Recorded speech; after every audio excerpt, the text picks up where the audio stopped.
any of you who don't know me, I'm Eugene. I've been friends with Andrew for quite a long time. And I got the name Eugene because my mother's a translator in French and Russian. She felt it was fairly cosmopolitan. It's very useful to be noticed. Not so useful when you're trying to give the name out over the phone and spell it. I'm also the one who some of you may know took a little bit of sabbatical back in 2005 on a reality TV show.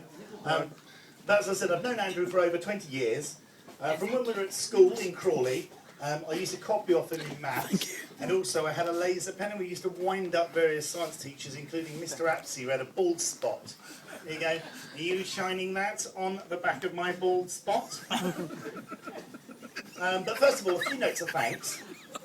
First of all, the bridesmaids, Emma, Claire and Martina, who, as well as doing brilliant speeches and also looking fantastic today and doing a brilliant job, also had to put up with me in the car and my stories and my talking and my bad driving. Also, Frankie and Phoenix, the flower girls, there they are. Yeah. You come up, why not come up the front and just stand around the front so everyone can see you and then wave and give a bit more of your moment of fame. Come around the front there.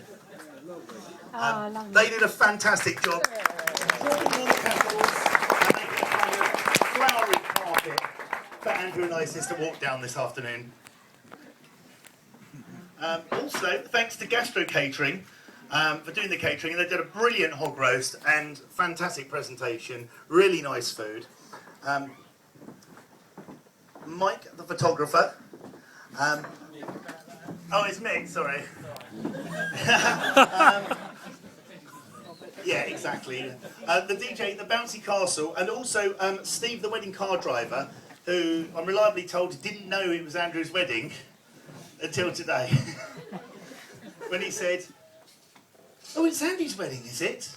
But a lovely car, a Rover 100, not the 100 from a few years ago, but 100 horsepower. That was go. So, as they say in France, donk. I think Andrew's taken a bit of a risk with me being his best man. I don't have a very good track record. I've only been best man once before, and in the process managed to drop the rings. But I was also invited a few years back to the wedding of Peter, Andre and Jordan after my little escapade. And because of a number of things to do with a number of newspapers asking me to do some hidden camera thing, I thought, oh, I won't go. And then at a party that they were at, Peter Andre came up to me and said, "We invited you to our wedding and you didn't come, why was that?" So I think Andrew's been very lucky that I haven't made too many screw-ups yet. So it is an honour to be invited to and to be Andrew's best man, especially after he's had 7 years of putting up with me, living at my house in Crawley, with me turning off the shower when he's having showers for a laugh. Also, various, no, not like that, switch off the electricity.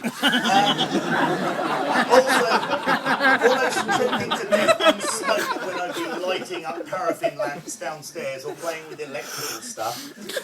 But I think that's one of the great things with Andrew, is his patience. He's totally unfallible. He'll just stand there and he will get things done. He's organised and he doesn't panic. That's one of the good things. Also, he's somebody who always has the time for his friends, always has the time for his family, will always take time out to see you, to invite you to things, to be able to go to the cinema. He values his free time and he makes good use of it. A lot of people sometimes they get into relationships and you never see him again. But Andrew's not like that. He's someone who really will stay through thick and thin and tolerate one's quirks and one's differences. From my mid-teens, when I used to sit next to him in the sixth form, both him, Mick, Heather and Emma, they were there. And they were always very inviting. Heather would invite us around for lunch all the time, and I was very well fed. And always a good laugh. There'd be kids around, and it would be fun to be in an environment where Andrew's family would accept me, along with his other friends. and we'd always accept Andrew as our friends and family as well, especially when he lived there as well, at my house. There'd be regular participation in their lightly regulated version of rugby. When we used to go out as friends with some of his other friends group, we used to have this rugby game where we'd all end up with big bruises all over us, but we stayed in a very good condition, nice and fit. The only problem Andrew would have was ankle inversions. And then, as time on, we got into cars with Andrew starting with his blue Fiesta C188 VPV, which, to make it a bit more sporty, we wrote Tesco Turbo in Tipex on the side of his wheels.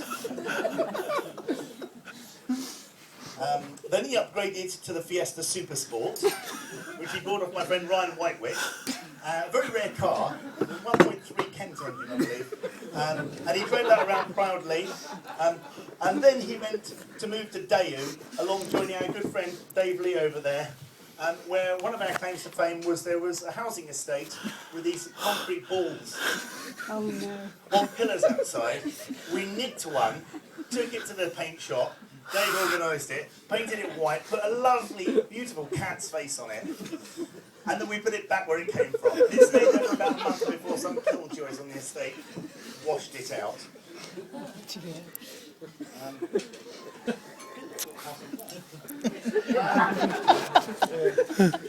So as time's gone, I noticed that he's always had the time to remain with new friends, and no one's left out. A rare quality these days, where time often makes one too busy to keep in touch. Some notable trips away included Woolcombe Bay, where we had a caravan, and we started rocking it up and down, standing on each end, got into perfect resonance. We broke the soil pipe, and we also broke a few other things, and also a pumpkin might have ended up on top. We won all the prizes in the pub quiz afterwards, which is a bit of a shame because there were a few kids who weren't too happy. And we also had fun in the swimming pool, all sit down nicely. We put all the furniture in the swimming pool. And the trip to Euro Disney, where we had a lovely journey there, but one road atlas of France did get ripped up in a Blair Witch Project kind of way after a misagreement with a roundabout. And I went and decapitated a van going to a rather low-ceilinged petrol station near the Champs-Élysées. And the recent trip to North Cornwall, where we had lots of pallets that we burned in a bonfire, but we also went out on a riverboat, and also Mike got bitten by a dog.